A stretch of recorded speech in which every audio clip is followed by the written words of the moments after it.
अगर कोई भी संस्थान, चाहे परीक्षा कंडक्ट करने वाली एजेंसी जिसको दिया गया है या फिर एग्जामिनेशन सेंटर्स हैं, उनकी संलिप्तता प्रकाश में आती है तो उनके भी जो चल और अचल संपत्ति उसको आइडेंटिफाई करके उनकी कुर्की जब्ती की जा सकती है। और इन जो स्वामी थे एग्जामिनेशन सेंटर्स के, उनको हम लोग जेल भेज चुके हैं।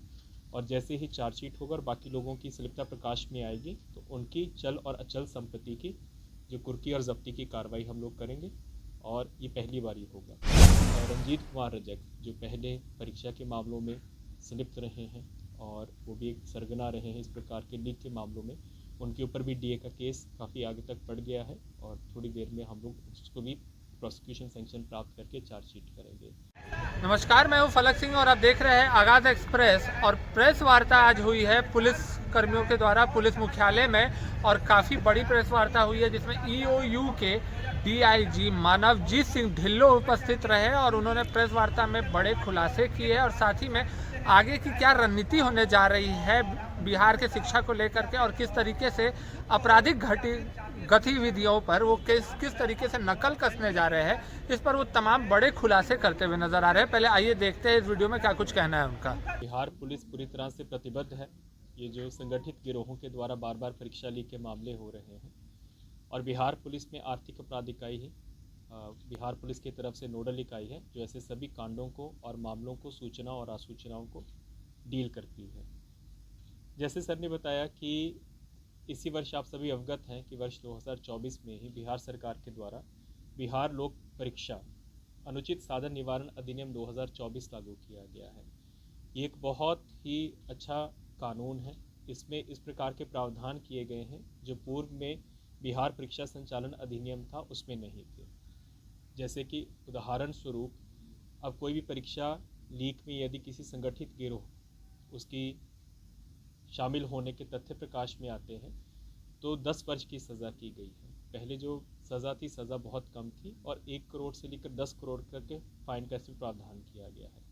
इसका एक और जो अच्छा फीचर ये है कि अगर कोई भी संस्थान, चाहे परीक्षा कंडक्ट करने वाली एजेंसी जिसको दिया गया है या फिर एग्जामिनेशन सेंटर्स हैं, उनकी संलिप्तता प्रकाश में आती है तो उनके भी जो चल और अचल संपत्ति उसको आइडेंटिफाई करके उनकी कुर्की जब्ती की जा सकती है। और इसकी वजह से जो सरकार को नुकसान होता है परीक्षा संचालन, क्योंकि पैसा लगता है, सरकारी राजस्व की इसमें क्षति होती है, तो उसका कंपनसेशन किया जा सकता है। तो इसी मामले में जो भी आप जानते हैं कि जो CHO का, कम्युनिटी हेल्थ ऑफिसर्स का जो परीक्षा लीक हुआ है, पहली बारी बिहार राज्य में इस अधिनियम के तहत इस कांड को दर्ज किया गया है। और इसमें जितने भी 12 के 12 ऑनलाइन एग्जामिनेशन सेंटर्स हैं उनके हम लोग स्वामित्व का हम लोग ब्यौरा ले रहे हैं मिनिस्ट्री ऑफ कॉरपोरेट अफेयर्स से और GST की रजिस्ट्रेशन अथॉरिटी से, क्योंकि ऑनलाइन एग्जामिनेशन सेंटर्स वहीं से पंजीकृत होते हैं। और कुछ जैसे आप जानते हैं कि उसमें से 3 जो स्वामी थे एग्जामिनेशन सेंटर्स के, उनको हम लोग जेल भेज चुके हैं। और जैसे ही चार्जशीट होगा और बाकी लोगों की संलिप्तता प्रकाश में आएगी तो उनकी चल और अचल संपत्ति की जो कुर्की और जब्ती की कार्रवाई हम लोग करेंगे। और ये पहली बारी होगा। इससे पहले जैसे ADG हेडक्वार्टर सर ने बताया कि अभी तक जब से आर्थिक अपराध इकाई का गठन हुआ है, लगभग 10 परीक्षा लीक के मामले हम लोगों ने इनका अनुसंधान किया है। जो हाल फिलहाल 2022 से बड़े बड़े परीक्षा लीक के मामले हुए, BPSC का PT परीक्षा का हुआ था, उसके बाद फिर केंद्रीय चयन सिपाही भर्ती परिषद का परीक्षा लीक हुआ, BPSC TRE teacher recruitment examination का हुआ, नीट का भी प्रारंभिक इन्वेस्टिगेशन आर्थिक अपराध इकाई के द्वारा किया गया, और अब CHO का जो ऑनलाइन परीक्षा लीक मामला हुआ है। इन सभी मामलों में समेकित रूप से कार्रवाई करते हुए हम लोगों ने एक बहुत ही व्यापक डेटाबेस बनाया है। इस डेटाबेस में लगभग 170 लोगों का अभी हम लोगों के पास प्रोफाइलिंग हुआ है। और इसमें बिहार राज्य के अतिरिक्त हम लोगों का लगातार संपर्क रहा है उत्तर प्रदेश के साथ, झारखंड के साथ, हरियाणा के साथ। और जब नीट का पेपर लीक हुआ था तो गुजरात और महाराष्ट्र से भी वहाँ से टीम्स आई थी। तो हम लोगों के पास एक समेकित डेटाबेस बना है ऐसे गिरोहों का जो कि बिहार राज्य में भी कार्यरत हैं और अन्यत्र भी कार्यरत हैं। और इस लोग आपस में परस्पर सहयोग भी करते हैं। उनका प्रोफाइलिंग करके हर बारी जब भी कोई भी परीक्षा होती है तो हम लोग इसके संबंध में अलर्ट्स भी जारी करते हैं। इसके अलावा जो साइबर पेट्रोलिंग है, क्योंकि आप सभी जानते हैं कि ज़्यादातर जो अभ्यर्थी हैं, जो स्टूडेंट्स हैं, उनसे पैसा लेने के लिए, उनको इन ग्रुप्स के साथ जोड़ने के लिए ज़्यादातर साइबर स्पेस का इस्तेमाल होता है। तो हम लोगों का एक 24/7 घंटे कार्यरत है समर्पित इकाई है, जो कि सोशल मीडिया पेट्रोलिंग के अतिरिक्त ऐसे मामलों की साइबर पेट्रोलिंग भी करता है और सूचनाओं और असूचनाओं का संकलन करता है। उसके बाद ये जो गिरोह हैं, इनके जो प्रमुख सरगना हैं, इनको आर्थिक रूप से चोट पहुंचाने के लिए भी हम लोगों ने कार्रवाई किया है। अभी जैसे आप अवगत होंगे, जो संजीव मुखिया है, जो कि प्रमुख सरगना रहा है नीट में भी और CSPC में भी और BPSC में भी, उसके ऊपर DA का केस किया गया है। और उसी DA की केस की वजह से जो लगभग 6 महीने से उसके ऊपर नो कर्सिव स्टेप लगा हुआ था, दंडात्मक कार्रवाई पर रोक लगी हुई थी, हम लोगों ने सारा एविडेंस प्रस्तुत किया कोर्ट में, और अब वो कार्रवाई जो दंडात्मक कार्रवाई पर रोक लगी हुई थी उसको ख़त्म किया गया है, और वारंट और कुर्की की कार्रवाई के लिए हम लोगों ने प्रार्थना की है कोर्ट से। इसके अलावा रंजीत कुमार रजक, जो पहले परीक्षा के मामलों में संलिप्त रहे हैं और वो भी एक सरगना रहे हैं इस प्रकार के लीक के मामलों में, उनके ऊपर भी DA का केस काफ़ी आगे तक बढ़ गया है, और थोड़ी देर में हम लोग उसको भी प्रोसिक्यूशन सैंक्शन प्राप्त करके चार्जशीट करेंगे। इस तरह के अन्य, पहले तो इसको हम लोगों ने 2 कैटेगरीज में बांटा है, लोक सेवक और गैर लोक सेवक। लोक सेवकों की कैटेगरी में जो सरकारी कर्मी शामिल हैं, उनके ऊपर PCF का केस करेंगे।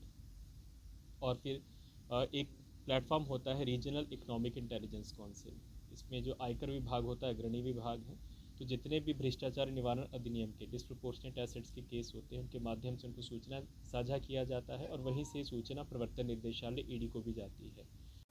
पूरे वर्ष में कई मामले सामने आए हैं, साइबर अरेस्ट से लेकर के साइबर पर 2 हफ्ते 27 अगले 2 हफ्ते में साइबर, क्योंकि आज का विषय सिर्फ आर्थिक अपराध इकाई का है, हम लोगों के पास आंकड़े नहीं हैं।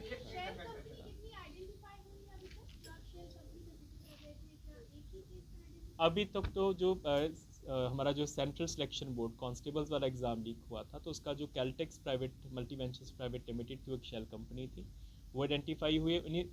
इनफैक्ट जब हम लोगों ने उस केस का अनुसंधान किया था, तब हम लोगों को इस अपराध शैली का पता चला था कि बहुत सी कंपनीज जो पूर्व में ब्लैक लिस्टेड हैं बाकी जगह पे, जिनके ऊपर आरोप लगे हैं परीक्षा लीक के, तो वो इसी तरह से शेल कंपनीज बना के काम कर रही हैं। उसके बाद ही हम लोगों ने डेटाबेस बनाना तैयार किया है, और अभी हम लोग जैसे आपको बताया कि आजकल ज़्यादातर exam computer based test model में चले गए हैं, तो उसी का डेटाबेस हम लोग बना रहे हैं। एक बार ही हम लोगों के पास पता चल जाएगा कि कितने ऑनलाइन CBT बिहार में पंजीकृत हैं, उसके बाद जो GST की अथॉरिटीज़ हैं और MCA हैं, मिनिस्ट्री ऑफ कॉर्पोरेट अफेयर्स, वहाँ से विवरणी प्राप्त करके हम लोग पता करेंगे कि उसमें कितने ऐसे डायरेक्टर्स हैं जो पहले जिनकी कंपनियाँ ब्लैक लिस्टेड हुई हैं, और उसी के आधार पर जो उनका फाइनेंशियल ट्रेल देख के हम लोग उनको शेल कंपनीज के रूप में आइडेंटिफाई करेंगे।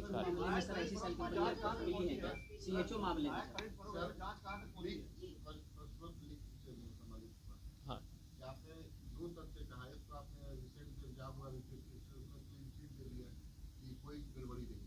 अभी तक हाँ, अभी तक परीक्षा लीक का संबंधित कोई वो नहीं। और दूसरा सर आपने कहा कि वो तो अलग है, वो हुलिंगरिज्म बोलिएगा, वो तो जिला प्रशासन हो सकता नए कानून के तहत जो है आप कार्रवाई करेंगे पुराने और नए दोनों मामलों। हाँ, जो जी पुराने मामलों में एक्ट में ये प्रावधान है कि पुराने मामलों को भी आप ले जैसे मैंने आपको बताया है कि जो PMLA एक्ट के नीचे, क्योंकि ये संगठित गिरोह है। हाँ, नहीं, इस वाले एक्ट में नहीं, इस वाले BNSS एक्ट जो है, BNSS एक्ट है जो पुराने मामले पे भी लगेगा, क्योंकि ये प्रोसीड्यूर्स हैं, ठीक है। पहले जो दंड प्रक्रिया संहिता थी, तो भारतीय नागरिक सुरक्षा संहिता।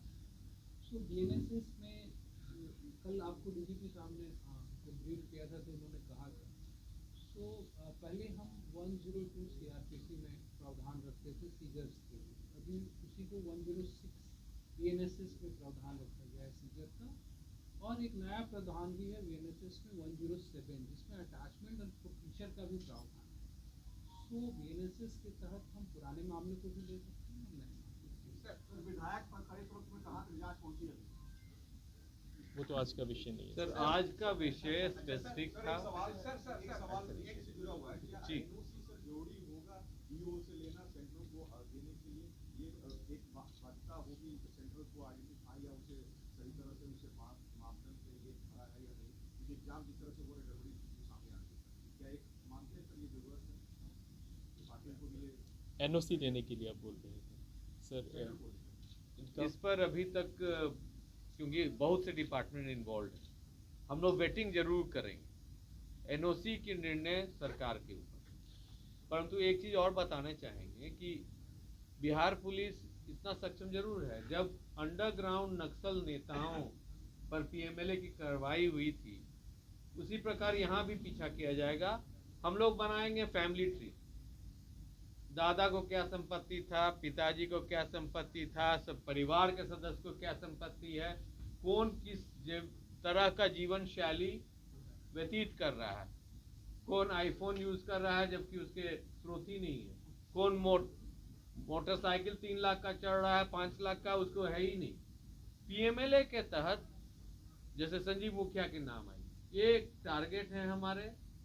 इनका जितना जन संपत्ति है वो तो खंगालेंगे ही, उसके अलावे इनके अगर हितनाता लोग भी उसका इस्तेमाल कर रहे हैं तो उन पर भी चार्जशीट किया जाएगा। पीएमएलए के तहत 5 साल की सजा ऐसे सभी सहयोगी और संबंधी का भी है जो उस अवैध तरीके से धन का प्रयोग करते हैं, जो प्रोसीड ऑफ क्राइम।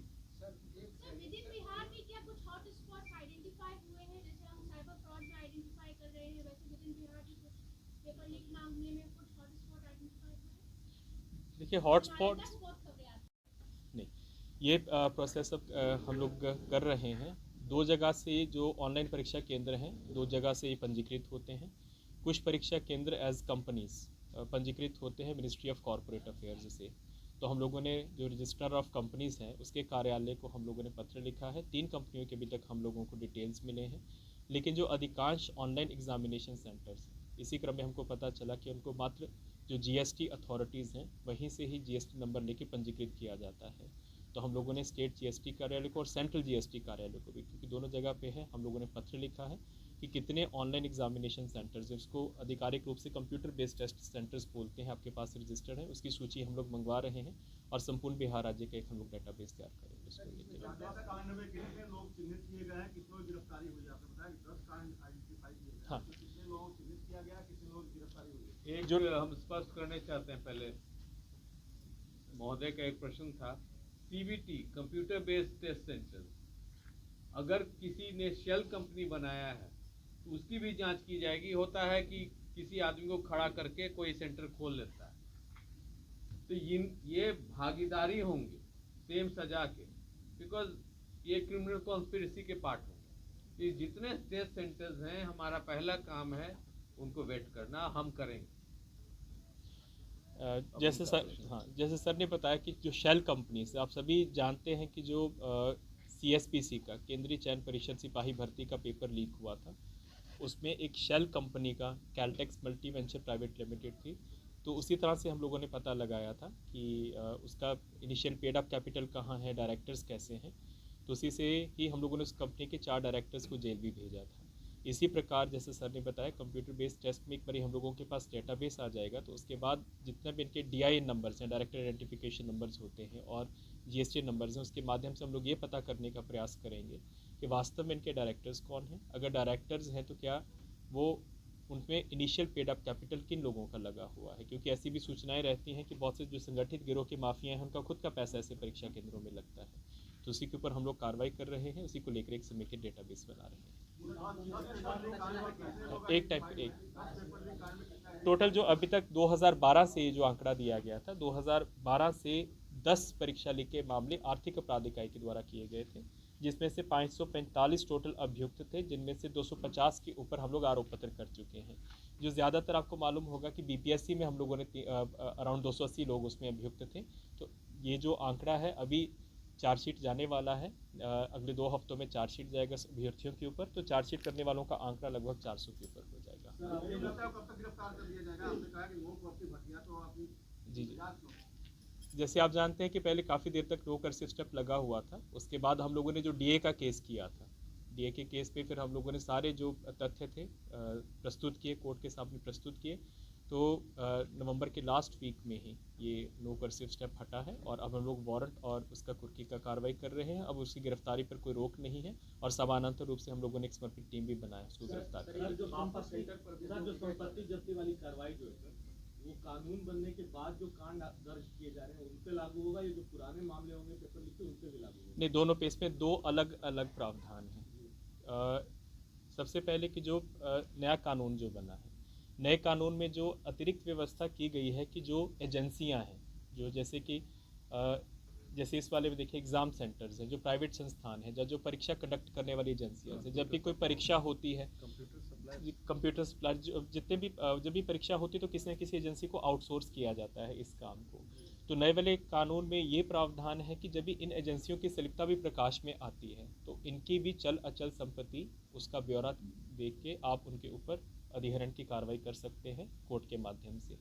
जो इससे पहले वाले हैं उसमें क्योंकि संगठित गिरोह ही इन कामों में लगा रहता, जो पीएमएलए के प्रावधान है, क्योंकि 2005 के बाद पीएमएलए लागू है, तो जो पीएमएलए के प्रावधानों के अनुरूप जो उसके दायरे में आते हैं वो हम लोग उसके ऊपर कार्रवाई कर सकते हैं चल अचल संपत्ति की।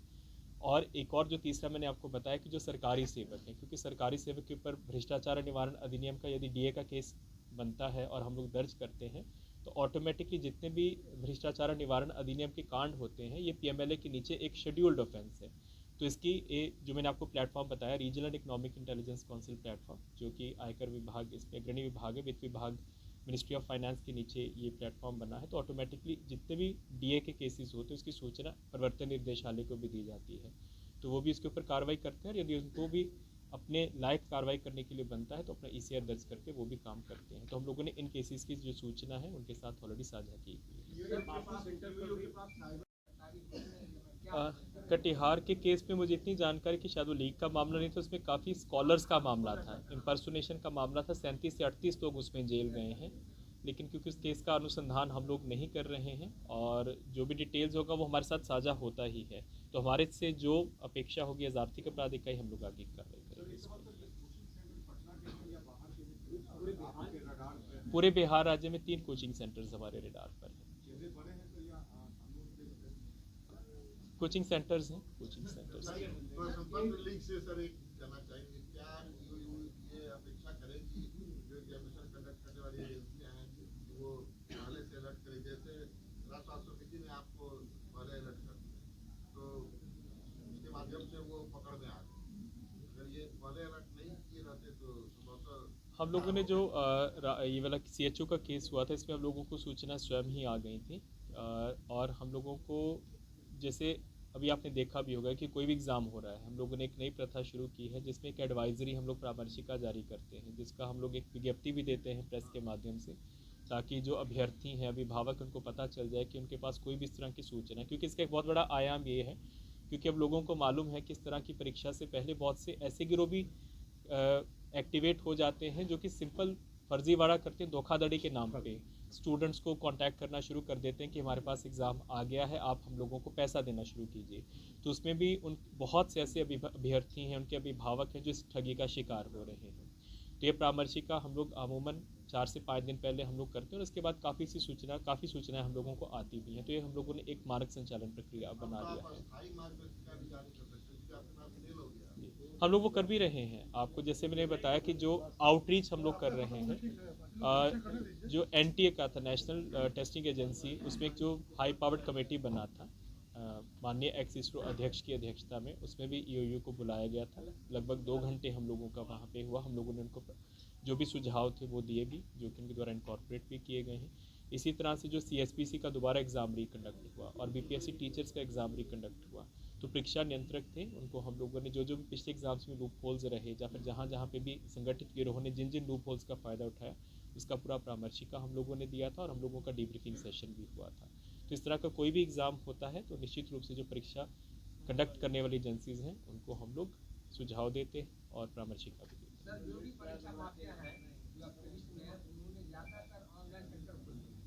ये मैंने आपको बताया भी था, जो हमको सूचना भी है। अब EOU को मजबूत करने के लिए क्या किया जा रहा है? ADG EOU बताएं। जैसा सर ने कहा, जैसा कि आपने सुना और देखा, मानवजीत सिंह ढिल्लों का साफ तौर पे ये कहना है कि EOU ने एक नई एजेंडा और स्ट्रैटेजी तैयार कर ली है और स्ट्रैटेजी जो तैयार की है उसमें कई बड़ी कंपनियों का नाम सामने आ रहा है। हालांकि उन्होंने नाम की अभी खुलासे नहीं किए हैं और ना ही पुष्टि की है, पर उन्होंने कह दिया है कि जो भी कंपनियों के नाम आ रहे हैं उन्हें राउंड ऑफ करके उन पर कड़ी कार्रवाई की जाएगी। और साथ ही साथ में उन्होंने कई कोचिंग सेंटर्स जो है बिहार में जो चल रहे हैं, कई कोचिंग सेंटर्स को भी रडार पे रख लिया गया है है जहां पर कार्रवाई करने की उम्मीद की जा रही है। और साथ ही साथ में जो ऑनलाइन एग्ज़ाम सेंटर्स जो है बिहार में, अब काफ़ी स्तर पे ऑनलाइन एग्ज़ाम सेंटर्स है, उन्होंने साफ तौर पे कर दिया कई ऑनलाइन एग्ज़ाम सेंटर्स की निरीक्षण की जाएगी और साथ ही साथ में उन्हें कंसल्टेंसी भी प्रोवाइड की जाएगी। जिस तरीके से जो ऑनलाइन एग्ज़ाम सेंटर्स जो हैक हो जाती है और ऑनलाइन एग्जामिनेशन में भी जो धांधली की खबर आ रही है, वो सब चीज़ें पर रोक लग सके और साथ ही साथ में जो अपराध है, जो अपराधी है, उन पर किस तरीके से वो गिरफ्त में आए और किस तरीके से जो बिहार शिक्षा का जो व्यवस्था जो अभी उथल पुथल मचा हुआ है उसमें संतुलन कहाँ से आ जाए, ये तमाम बातें उन्होंने कही है। पर अब ये वक्त बताएगा कि EOU किस तरीके से कार्रवाई करती है और कौन कौन इसके गिरफ्त में आता है। क्या कोई बड़े नाम सामने आने का अंदेशा लगाया जा रहा है, ये आने वाला समय बताएगा। तब तक के लिए जुड़े रहे हमारे साथ, देखते रहे आगाज़ एक्सप्रेस। धन्यवाद।